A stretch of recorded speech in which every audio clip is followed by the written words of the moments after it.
Today we will talk about something very special happening on the Parklands, and that thing is dancing tango.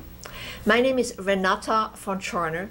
I'm the president of the Charles River Conservancy, and every other Wednesday you hear about the Parklands and what the Conservancy does along the Parklands.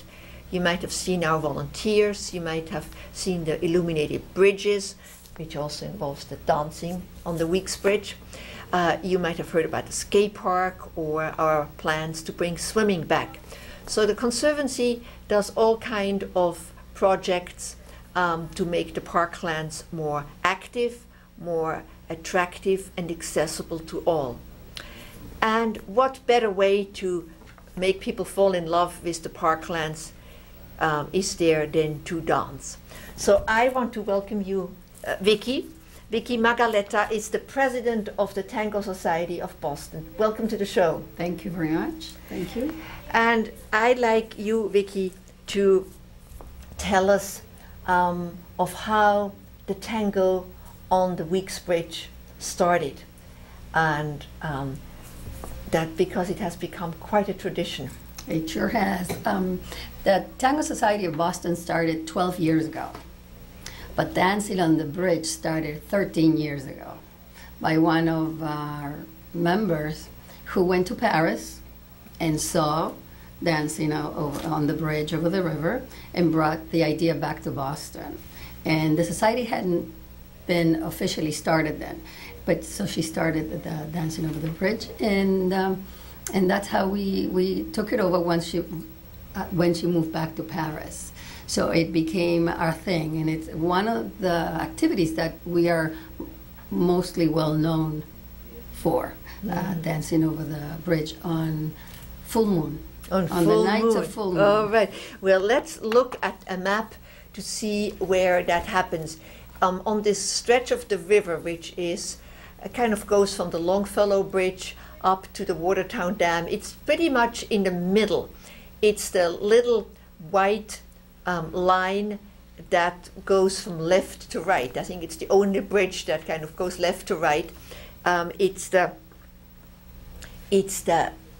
pedestrian bridge that was built by McKim, Mead and White to connect to the Harvard Business School, and actually it was built to carry steam because it was cheaper to bring the steam over a bridge than underground.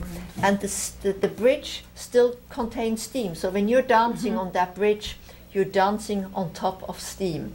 Yes, we do. And it is a bridge that in the architectural style matches the Harvard Business School. Exactly.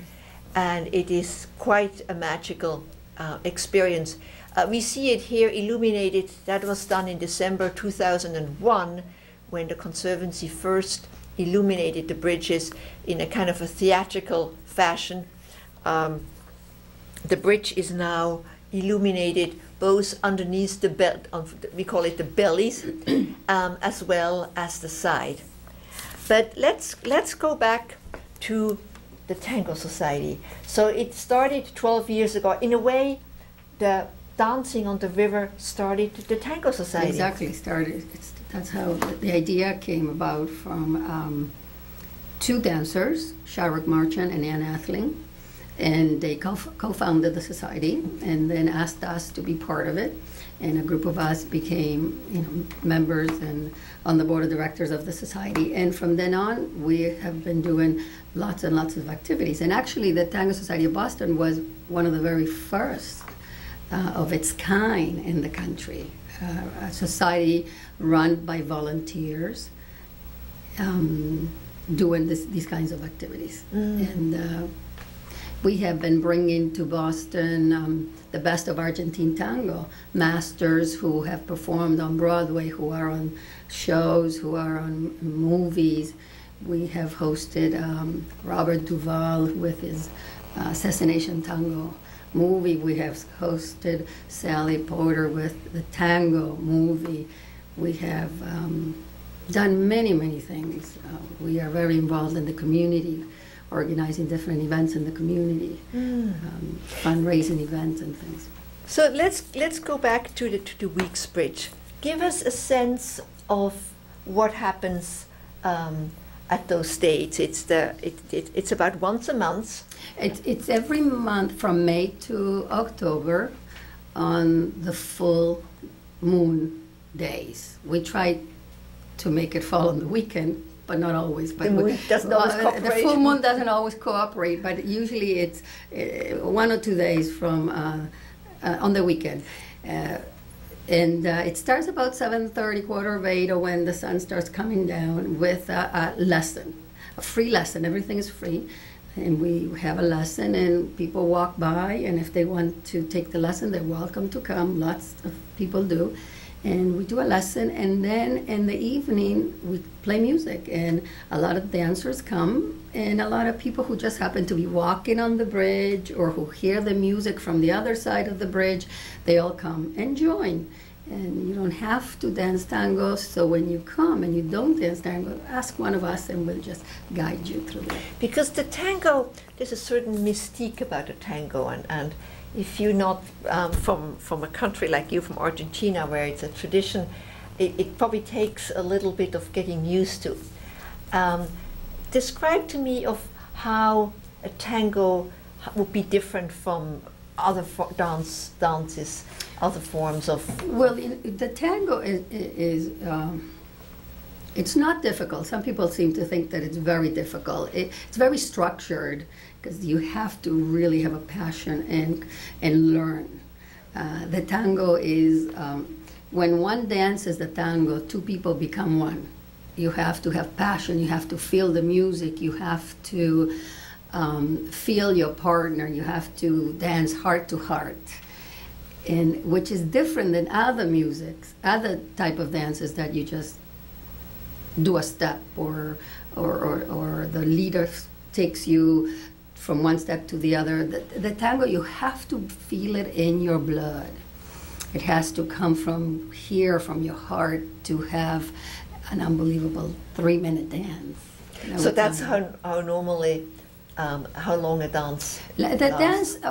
Yeah, usually it takes only 3 minutes, 3 to 3.5 minutes for a dance. However, when you go to a dance, which is called a milonga, which is a dance, the dances are divided in tandas, which is 3 songs together. So it's 3 tangos, or 3 waltz, or 3 milongas, which is a faster tango. So it's 3 songs that you are lucky to be dancing with someone if you connect and you have that passion. But you are encouraged to do 3 dances, because it takes probably that much to figure out whether you can dance, you can tango together. Yeah, remember, right, if you could remember, right, the first dance is usually, let's get to know each other. How are you going to lead me, and what am I going to do as a follower? And then the second and the third are the good ones. So it takes at least 3 to get to know someone, and then hopefully you dance with that person again. Yeah, somebody once said it's when you first start eating olives, the first few olives taste so horrible, and by the time you come to olive number 7, seems to be the max, then you start loving it, and you will eat olives all your life. So, exactly. So maybe the tango is similar. You need to do a few to get to. You need like to. It. I know that people who come to our activities all the time. The first few times, if you do not know how to dance, it's very discouraging, and a lot of people have quit, including the master, and the master teachers will tell you that they've quit more than once because it was extremely difficult to start.